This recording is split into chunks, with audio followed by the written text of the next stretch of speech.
Idan wannan ne zuwanka na farko, sai ka danna subscribe, sannan ka danna alamar ƙararrawa domin sanar da kai a duk lokacin da muka ɗora sabon shiri. Assalamu alaikum masu sauraro, barkanmu da warhaka, sannan mu da sake kasancewa da ku a cikin sabon shirinmu na takaitattun labarai. Jami'an tsaro sun gayyaci malamin da ya yi wa'azin caccakar gwamnati a ranar Sallah a jihar Niger. Amma kafin labaran ya ci gaba, idan wannan ne zuwanka na farko, sai ka danna subscribe, sannan ka danna alamar ƙararrawa, sai kai mana likin ɗin wannan bidiyon domin sanar da kai a duk lokacin da muka ɗora sabon shiri.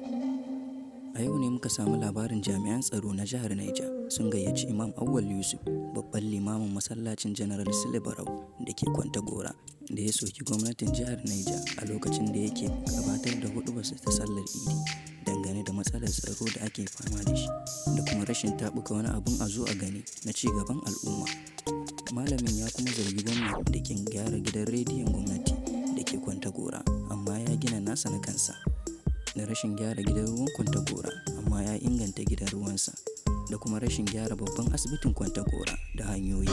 Al'umma da dama dai a jihar Niger sun ci gaba da bayyana ra'ayoyinsu dangane da wannan al'amari, kuma kuma za ku iya mana comment da ra'ayoyinku akan wannan al'amari. Mu dai ba abin da za mu ce sai dai Allah ya kyauta. Masu sauraro, a nan ne muka kawo ƙarshen wannan shirin na takaitattun labarai. Ku kasance da mu a koda yaushe ta hanyar danna subscribe, sannan ku danna alamar ƙararrawa, sannan ku yi mana lakin ɗin wannan bidiyon. Mu huta lafiya.